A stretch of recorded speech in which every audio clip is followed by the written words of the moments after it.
Oke. Pertemuan keempat mengenai solubility dan dissolution.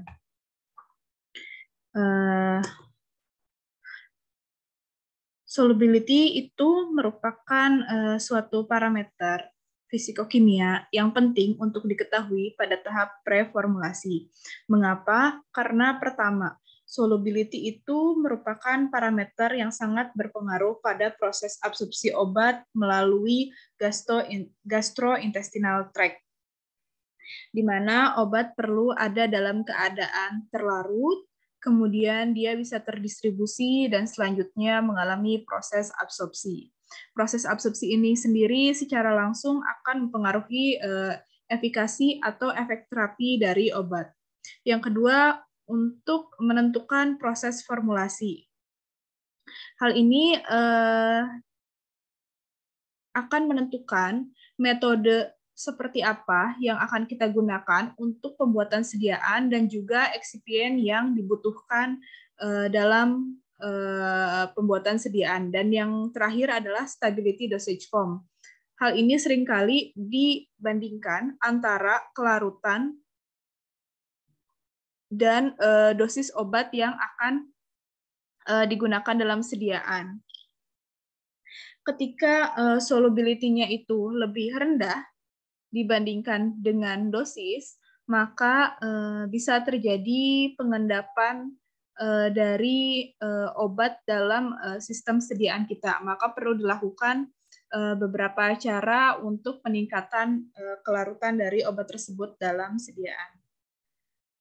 Nah, cara untuk menentukan solubility itu ada dua, dengan metode semi kuantitatif dan metode kuantitatif.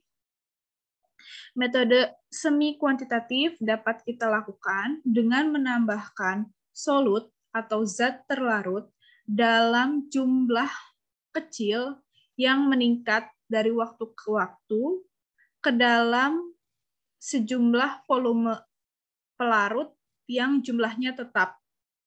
Setelah dimasukkan, dilakukan pengocokan dan dilihat secara visual ada atau tidaknya endapan. Ketika muncul endapan setelah proses pengadukan yang lama, maka titik jenuh sudah tercapai dan jumlah obat atau solut yang kita masukkan tadi dapat dikonsider sebagai solubility atau kelarutan.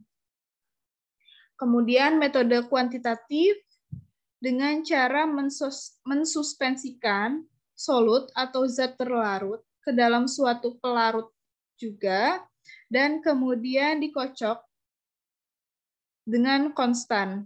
Sampel kemudian diambil secara periodik waktunya, difilter, dan ditentukan konsentrasinya dengan metode yang sesuai. Contohnya menggunakan spektrofotometri. Ini ada beberapa istilah kelarutan dalam farmakope. Jadi ketika misalnya disebutkan sukar larut dalam air, maka 1 gram zat tersebut membutuhkan 100 sampai 1000 ml air agar dapat terlarut.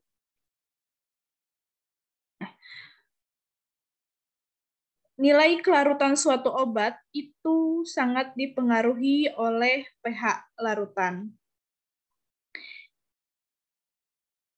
Terutama untuk obat-obat yang bersifat asam atau basa lemah, karena derajat ionisasinya ini mempengaruhi derajat ionisasi dari material ini sangat dipengaruhi oleh pH mediumnya.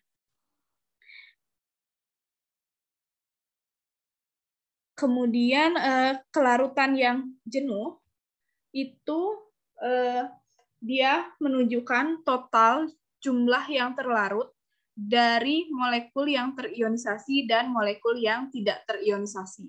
Nah, pH di mana kelarutannya itu jenuh dalam kedua bentuk tersebut dinamakan pH maksimum.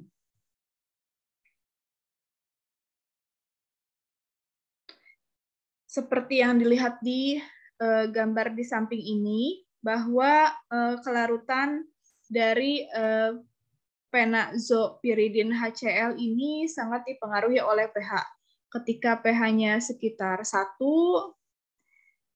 dia solubility-nya di bawah 1 mg per mili.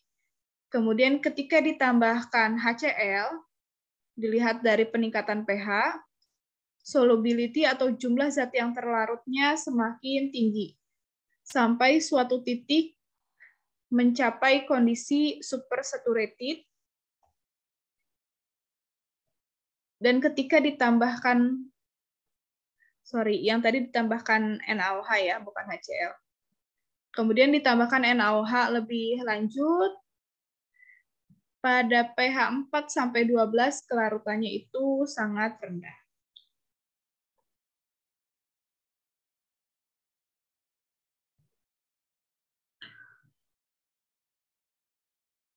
Tadi sudah disebutkan bahwa pH maksimum adalah pH di mana pH larutan, di mana dia mencapai titik jenuh untuk kedua bentuk ya, baik yang terionisasi ataupun yang tidak terionisasi.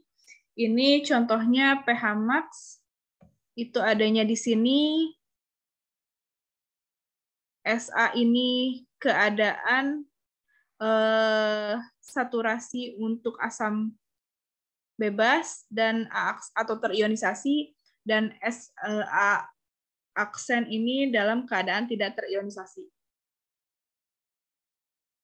Ketika pH kurang dari pH max, jumlah molekul yang terlarut, baik itu dalam bentuk terionisasi atau tidak terionisasi, mengikuti equation yang nomor 1.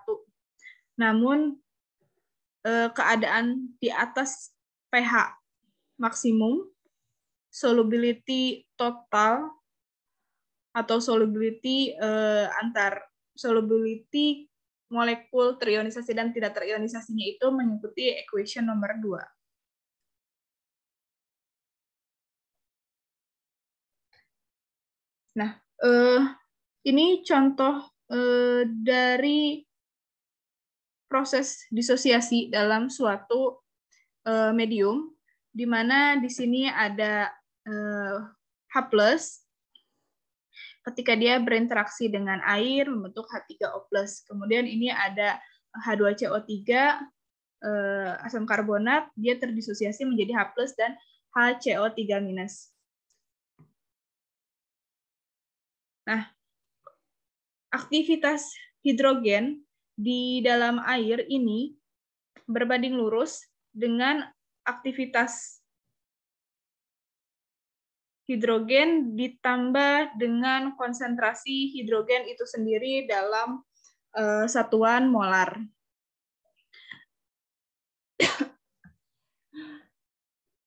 Konstanta F ini dipengaruhi oleh beberapa parameter seperti temperatur, kekuatan ion, konstanta dielektrik, muatan ion, ukuran ion dalam satuan angstrom, dan juga density dari pelarutnya. Secara umum, ke-6 parameter ini diklasifikasikan menjadi salt effect dan medium effect. Jadi efek dari garamnya itu sendiri dan efek dari mediumnya. Nah, proses solubilisasi atau proses peningkatan kelarutan ini biasanya digunakan untuk memperbaiki obat-obatan yang termasuk ke dalam BCS kelas 2. Jadi klasifikasi BCS itu dibagi menjadi 4 ya, kelas 1, 2, 3, 4. Kelas 1 itu di mana obat memiliki permeabilitas dan solubilitas yang tinggi. Permeabilitas itu maksudnya kemampuan dia untuk melewati jaringan. Nah, BCS kelas 1 ini dia tidak dipengaruhi oleh formula sediaan. Jadi formulation independent ya, sorry.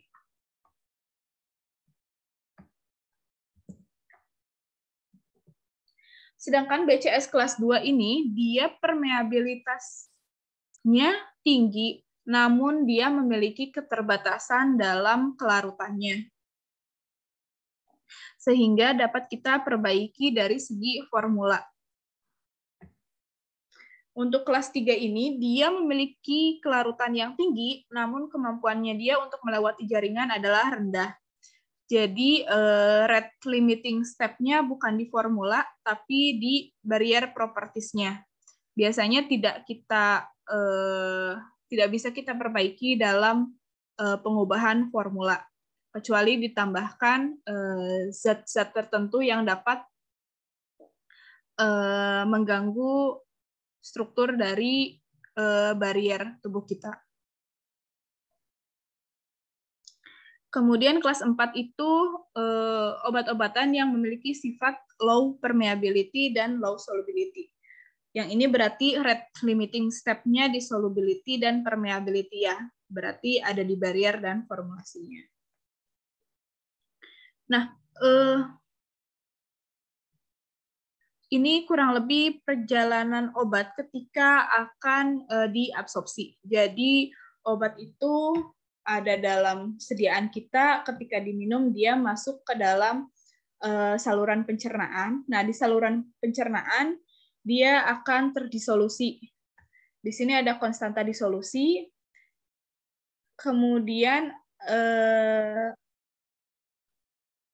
setelah terdisolusi atau terlarut, obat tersebut baru akan diserap ke sistemik atau konstantanya dinamakan Ka, konstanta absorpsi. Nah, ketika Kd-nya itu lebih kecil daripada Ka, maka kondisi tersebut dinamakan dissolution rate limited. Jadi, obat itu bisa jumlahnya sedikit di dalam saluran sistemik kita atau di dalam darah karena dua hal. Pertama, karena proses absorpsinya yang rendah, ditunjukkan oleh nilai Ka-nya. Bisa juga karena disolusinya yang rendah, ditunjukkan oleh nilai Kd-nya. Ka-nya yang rendah ini berarti untuk obat-obatan yang BCS kelas 3, Kd-nya yang rendah ini berarti untuk BCS kelas 2. Nah, ketika disolusinya ini lambat, maka onset dari obat tersebut juga bisa lebih lambat, karena dia secara langsung mempengaruhi proses absorpsi. Intensitasnya pun bisa berpengaruh. Kenapa? Karena jumlah yang diabsorpsi menjadi lebih sedikit. Dan durasinya. Jangan lupa obat tersebut ketika sudah diabsorpsi, dia akan lanjut ke proses metabolisme dan proses eliminasi. Ketika yang diabsorpsi sedikit dan setelah proses absorpsi tersebut langsung di metabolisme dan dieliminasi, durasi dari responsnya pun bisa menjadi lebih pendek.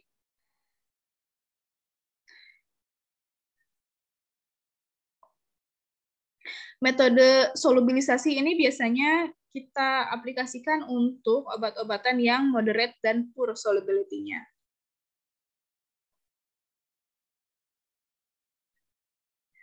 Kemudian proses solubilisasi bisa kita lakukan secara kimia atau fisikal. Nanti kita bahas satu persatu. Nah, disolusi itu sendiri menunjukkan, disolusi itu sendiri terbagi menjadi dua, ada yang intrinsik, ada yang partikulat. Disolusi intrinsik itu menunjukkan karakteristik dari setiap padatan ketika dia ada di dalam larutan dalam kondisi hidrodinamik yang fix atau tetap. Persamaan untuk menentukan disolusi intrinsik menggunakan equation Navier-Stokes. Di sebelah sini ada persamaannya. di mana DC per DT. DC per DT ini berarti maksudnya perubahan konsentrasi terhadap waktu, atau kita sebut dengan laju disolusi. Laju disolusi kan perubahan konsentrasi terhadap waktu ya. Ketika ada kata-kata laju berarti pernya satuannya waktu. DC per DT sama dengan A. A itu adalah luas permukaan dari padatan yang akan melarut. D itu koefisien difusi. CS itu adalah konsentrasi zat terlarut dalam diffusion layer. Dan C itu adalah konsentrasi terlarut dalam medium balok. Jadi CS min C itu perbedaan konsentrasi antara dua kompartemen ya. Dibagi H, H itu adalah tebal dari diffusion layer-nya, dan V itu adalah volume dari medium disolusinya. Pada tahap awal proses disolusi, konsentrasi zat terlarut itu atau CS lebih besar dari C, karena kan pada tahap awal disolusi belum ada zat yang berpindah ya, yang berdifusi. Jadi CS-nya jauh lebih besar dibanding C.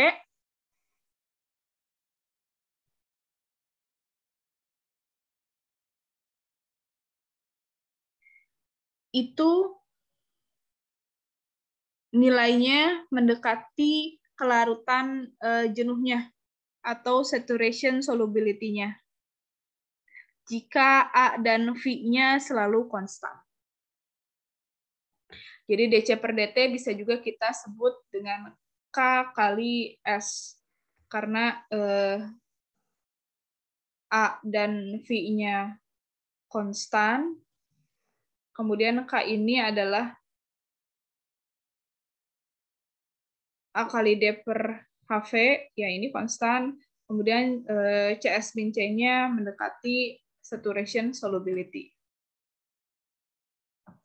Intrinsic dissolution ini biasanya kita mengukur menggunakan rotating disk method of Wood. Alatnya kurang lebih seperti ini. Jadi di sini dimasukkan serbuknya atau granul, kemudian di antara dice ya. Jadi di sini ada tablet dice-nya. Kemudian dia dicetak. Dicetak dengan dengan diameter dan tebal yang sudah ditentukan. Sehingga terbentuklah tablet yang terkompresi. Kemudian nanti tablet hasil cetak ini dia masuk ke dalam medium disolusi, dalam dissolution vessel. Nah, kemudian dia akan berputar.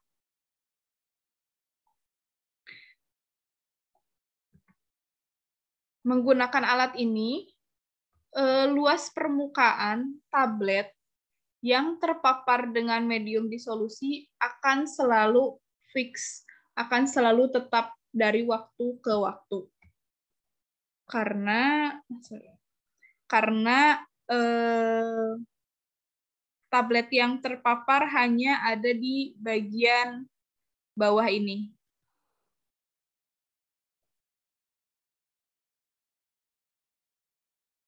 Nah, kemudian nanti secara periodik air atau medium disolusinya ini akan ditarik atau bisa inline disirkulasikan ke sel spektrofotometer untuk mengukur jumlah yang sudah terlarut atau terdisolusi. Ini contohnya profil disolusi dari fenazopyridin pada pH 1,1, 2,5, 3,5, dan seterusnya. Terlihat adanya perbedaan.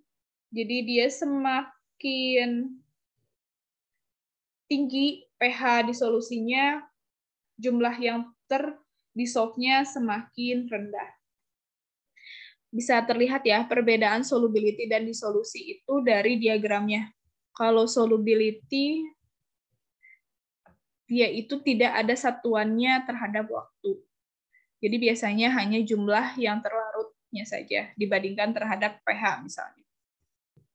Tapi kalau disolusi itu dia bentuknya harus jumlah yang terlarut per satuan waktu. Sesuai dengan persamaannya. Yang di samping kanan itu sama untuk benzopyridin tapi dalam bentuk HCl. Bisa dilihat bahwa dalam bentuk HCl atau dalam bentuk garamnya itu dia kelarutannya lebih baik pada pH yang lebih tinggi dibandingkan dengan bentuk basenya. Nah, kalau tadi ada disolusi intrinsik, yang ini adalah disolusi partikulat. Nah, untuk disolusi partikulat itu tidak ada usaha untuk menjaga surface area secara konstan. Jadi dia mekanismenya hanya serbuk yang mau kita uji disolusinya diambil, biasanya di sieving dulu, diayak agar ukurannya seragam. Kemudian ditimbang. Setelah ditimbang, langsung dimasukkan ke dalam medium disolusi. Kalau yang intrinsik kan dia ditempatkan di suatu alat yang memungkinkan surface areanya selalu sama ya, per setiap waktunya. Tapi kalau yang ini tidak ada usaha untuk itu. Kemudian dilakukan proses agitasi. Nah, kemudian sama persatuan waktu di sampling, di filter, dan diukur jumlah terlarutnya. Nah, ketika disolusinya itu pada pH yang kita inginkan atau pH sediaan tubuh, pH tubuh itu dianggap kecil, bisa kita lakukan beberapa usaha untuk meningkatkan proses disolusi tersebut. Nah, proses disolusi ini mengikuti hukum Fick dan Naismith-Whitney, di mana obat itu nanti dia akan berdifusi melalui berbagai barier untuk menuju tempat kerjanya atau untuk proses metabolisme dan ekskresi. Caranya berbagai macam, ada passive diffusion, ada active diffusion, ada facilitative. Nah, proses disolusi ini sesuai dengan hukum Fick 1 dan 2, di mana J atau flux itu sama dengan dm per dt, jadi perpindahan massa persatuan waktu, atau D sama dengan C1 min C per H. Jadi D-nya itu koefisien difusi, C1 min C2-nya itu perbedaan konsentrasi. Jadi bisa dilihat di sini, ketika perbedaan konsentrasinya itu semakin tinggi antara dua kompartemen, maka difusi itu akan terjadi lebih cepat. Ketika tebal dari membrannya itu semakin tinggi, proses disolusinya akan semakin lambat. Oke, beberapa usaha untuk meningkatkan kelarutan zat aktif dalam sediaan itu ada banyak ya. Kita ulas hanya sedikit saja. Yang pertama adalah metode solid dispersion. Solid dispersion merupakan suatu metode yang terdiri dari dua komponen, drug dan polimer. Jadi ada obat dan polimer yang berperan sebagai solut dan solvent. Nah, solid dispersion itu kurang lebih struktur idealnya seperti ini. Jadi obatnya ini yang merah yang didispersikan dalam polimer matriks yang warna biru. Nah, dia itu bisa meningkat kelarutannya. Kenapa? Karena ketika nanti sistem ini masuk ke dalam tubuh, dia akan melarut secara perlahan polimernya dan melepaskan obat-obat yang bentuknya lebih kecil-kecil ini.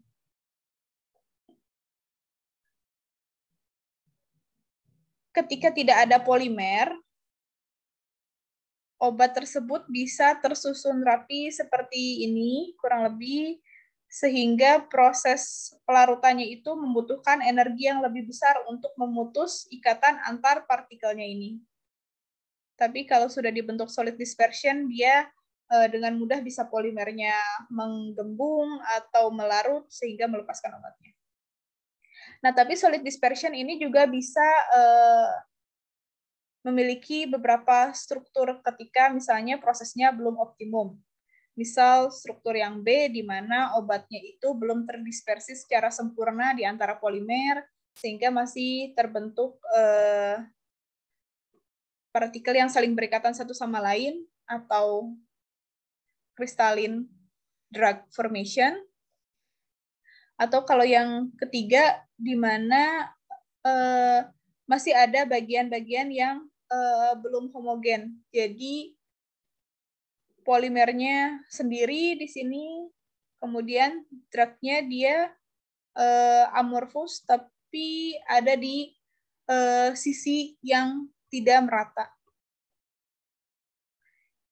Ini beberapa contoh product name yang sudah ada di pasaran, zat aktif dan polimernya. Ini ada dosisnya.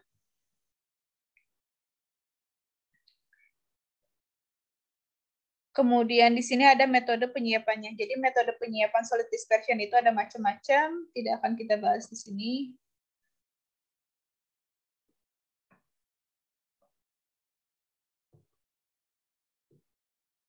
Oke, yang kedua metode peningkatan kelarutannya adalah dengan menurunkan ukuran partikel sesuai dengan hukum Fick.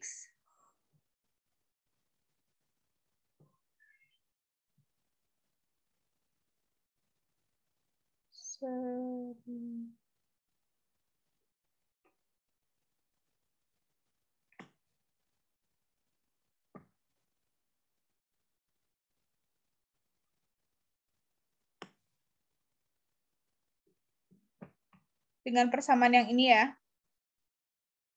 Jadi ketika ukuran partikelnya itu lebih kecil, maka surface area persatuan unit bobot itu kan akan lebih besar. Maka nilai A ini akan semakin tinggi. Ketika nilai A-nya semakin tinggi, maka laju disolusi itu akan semakin tinggi pula.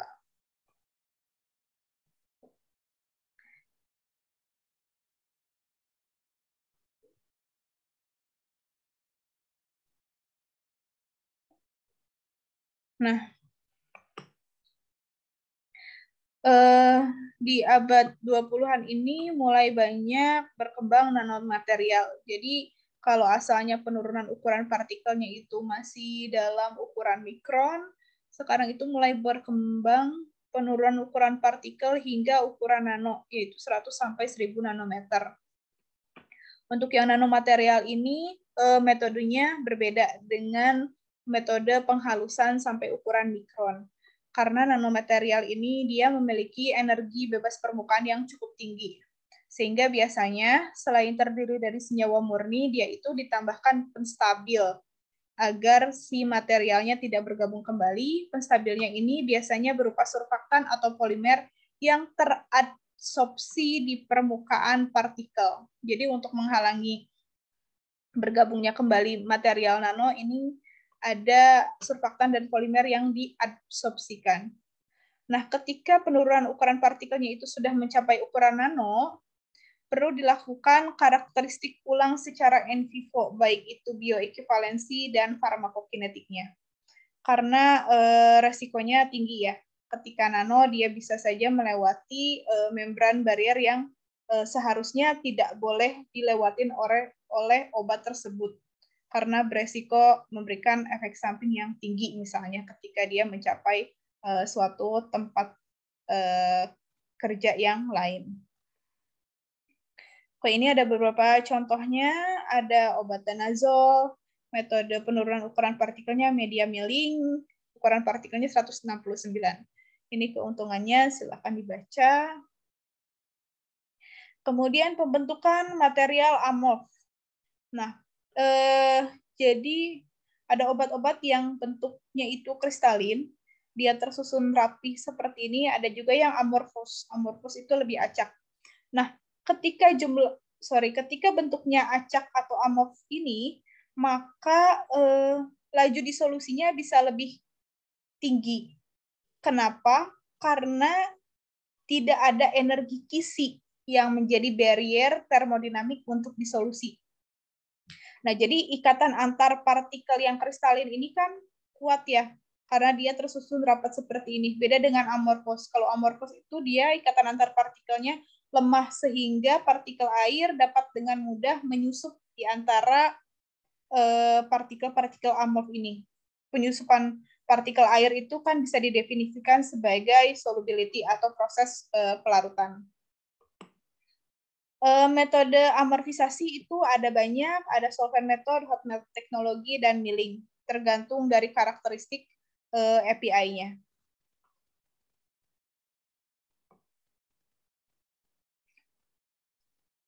Ini tidak dijelaskan di S1. Kemudian selanjutnya adalah kokristalisasi. Kristal itu berarti artinya pembentukan kristal di mana ada proses penggabungan antara obat dan koformernya. Komposisinya stoikiometrik tanpa mempengaruhi struktur intrinsiknya. Jadi interaksi antara obat dan koformernya itu adalah ikatan non-kovalen. Bisa ikatan hidrogen, van der Waals, elektrostatik, ataupun ikatan halogen. Ini contohnya. Jadi kalau polimorf itu dia terdiri dari kristal yang sama, namun susunannya berbeda. Kalau amorf itu dia satu jenis molekul, tapi susunannya acak. Kalau sulfat, dia itu molekul zat aktif, hanya disisipi oleh molekul solvent atau molekul pelarut.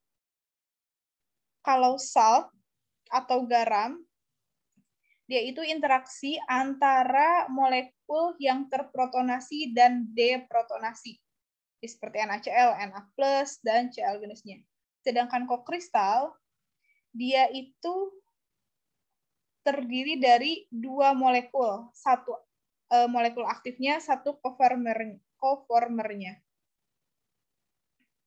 Biasanya koformernya ini sifatnya non-volatil molekul. Nah, metode selanjutnya adalah solubilisasi micellar. Jadi misal itu merupakan suatu struktur berbentuk spherisk, bundar, atau silindris. Biasanya dibentuk oleh surfaktan, gunanya untuk memisahkan antara air dan minyak. Jadi misalnya ini adalah molekul yang sifatnya hidrofob. Kalau hidrofob kan berarti kemungkinan besar kelarutannya kecil. Nah, dia bisa saja kita dispersikan ke dalam air ketika kita adsorpsikan surfaktan-surfaktan ini di permukaan dari molekul hidrofob tersebut. Surfaktan itu kan terdiri dari kepala yang sifatnya hidrofil dan ekor yang sifatnya hidrofob. Kepala hidrofilnya ini nanti dia akan mengarah ke air dan gugus hidrofobnya ini dia akan mengarah ke obat yang sifatnya hidrofob tadi. Seringkali dikombinasikan antara surfaktan dan kosurfaktan. Kosurfaktan itu biasanya jumlahnya lebih kecil untuk mengisi rongga-rongga yang ada di antara dua surfaktan ini. Fungsinya sama, surfaktan dan kosurfaktan menurunkan tekanan permukaan.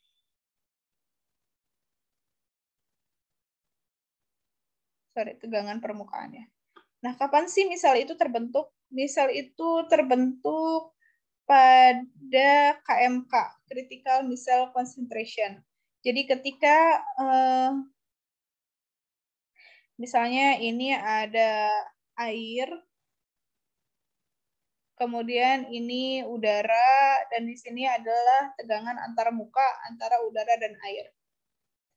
Kita bisa lakukan pengukuran tegangan permukaan di antar muka ini. Kemudian kita tambahkan surfaktan secara bertahap. Ini ada konsentrasinya, misalnya dimasukkan 1 mg per mili, dia masih terjadi penurunan tegangan permukaan. Nah, ketika masih terjadi penurunan tegangan permukaan, maka surfaktan yang ditambahkan tersebut akan menempati antar muka ini yang ada di atas. Nah, ketika ditambahkan terus-menerus, surfaktan ini akan terus mengisi bagian antar muka sampai semuanya penuh. Ketika antar muka ini dipenuhi oleh surfaktan, dia mencapai tegangan permukaan yang minimum, yang paling kecil. Ketika dilakukan penambahan surfaktan kembali, antar mukanya ini kan sudah penuh, sehingga surfaktan yang ditambahkan, dia akan masuk ke dalam air, namun karena dia memiliki gugus yang hidrofil dan hidrofob, gugus hidrofobnya itu akan ada di bagian dalam, berlindung dari lingkungan air, membentuk misel seperti ini.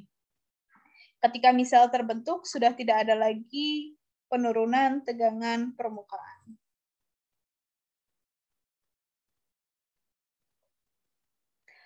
Oke, cara lain untuk solubilisasi adalah liposom. Liposom kurang lebih sama seperti misal tadi, namun biasanya dia menggunakan fosfolipid. Fosfolipid membentuk fosfolipid bilayer. Kalau tadi kan membentuk misel, kalau ini membentuk bilayer. Jadi ada 2 lapisan. Ini lapisan yang pertama, ini lapisan yang kedua. Sistemnya sama, di sini ada kepala hidrofil dan ada ekor hidrofob. Nah, obat-obat yang tidak larut dalam air bisa disisipkan di sini. Hidrofobic drug, kemudian obat-obat yang positif atau negatif, dia bisa yang hidrofilik, dia bisa ditempatkan di bagian dalam, misalnya kalau mau dienkapsulasi. Kemudian bisa juga ditambahkan PEG, polyethylene glycol. Coba tolong dicari apa sih gunanya PEG. Ditempelkan di liposom. Kemudian dia juga bisa untuk targeting. Jadi di kepalanya yang hidrofil ini bisa ditambahkan protein, antibodi, peptida untuk pengobatan yang sifatnya targeting untuk mentarget jaringan tertentu atau reseptor tertentu.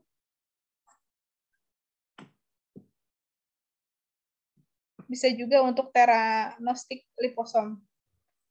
Ini bisa untuk targeting ligand, bisa untuk imaging. Jadi misalnya ditambahkan fluorescence, kemudian ini ditambahkan ligand. Jadi ligandnya ini nanti akan mencapai reseptor tertentu, kemudian imagingnya ini untuk mendeteksi dia beneran sudah sampai atau belum, atau dia terkonsentrasinya di mana. Kemudian metode solubilisasi yang lain adalah pembentukan garam dan prodrug. Pembentukan garam seperti yang tadi di awal ya. Bentuk garam itu biasanya dia memiliki solubilitas yang lebih tinggi. Ini contohnya ada triamteren. Obat diuretik, dia bisa direaksikan dengan asam asetat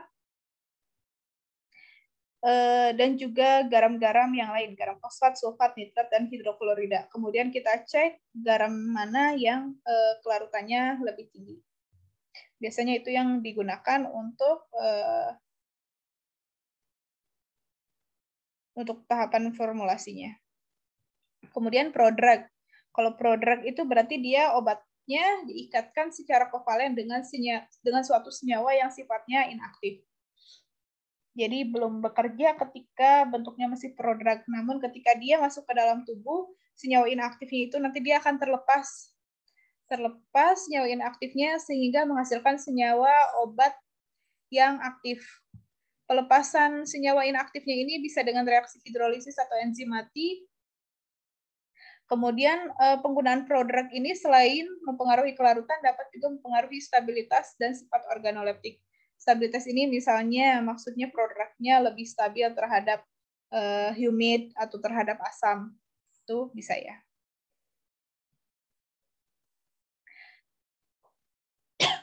Kemudian ada dissolution testing. Jadi tadi kan ada disolusi intrinsik dan disolusi partikulat. Nah, dissolution testing yang ada di USP ini biasanya menggambarkan disolusi partikulat.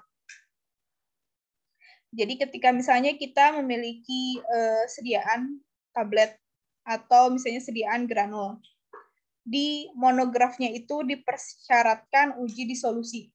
Maka kalian bisa melakukan uji disolusi ini dengan beberapa metode sesuai dengan ketentuan monograf tersebut.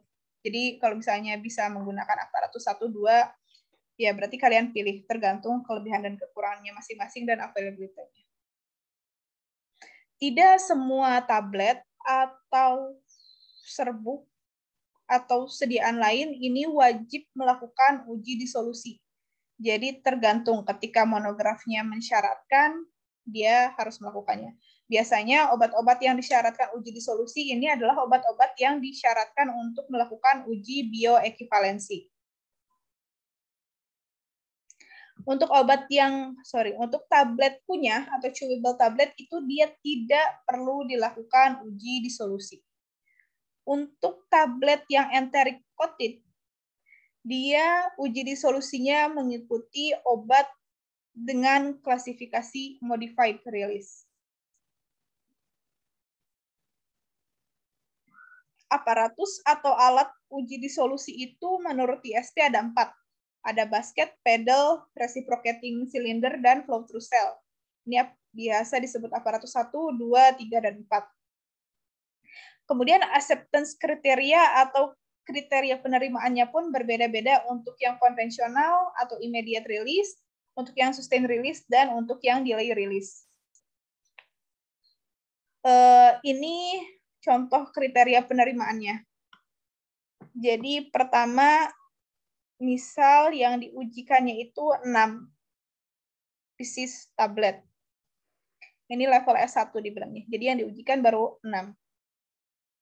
Acceptance kriteria atau uji disolusi dikatakan memenuhi aspek itu ketika nilainya tidak kurang dari Q plus 5%. Q ini sesuai dengan monografnya. Misalnya, clobazam tablet di monografnya itu ditulis pada Q30 not less than 75%. Jadi artinya dalam waktu 30 menit tidak kurang dari 75% clobazam telah terdisolusi. Nah, dia diterima ketika semua nilai disolusi dari ke-6 tablet tersebut Q plus 5%. Kemudian ketika misalnya ada yang cuma 50%, salah satunya, berarti perlu dilakukan level S2. Jadi sampelnya ditambah lagi 6 pieces, kemudian dirata-ratakan dari 12 dosage unit, dia harus sama atau lebih besar dari Q, dan tidak ada satupun yang kurang dari 15% nilai Q yang telah ditentukan di monograf. Kalau misalnya dari 12 unit nilai rata-ratanya 75%, tapi ada salah satunya yang 30%, berarti harus diulang masuk ke level S3. Ditambah lagi sampelnya 12 pieces, jadi totalnya ada 24 pieces. Dia diterima ketika rata-ratanya dari 24 itu sama atau lebih besar dari Q dan tidak ada 2 unit yang nilainya kurang dari Q15 dan tidak ada satupun yang kurang dari Q 25%.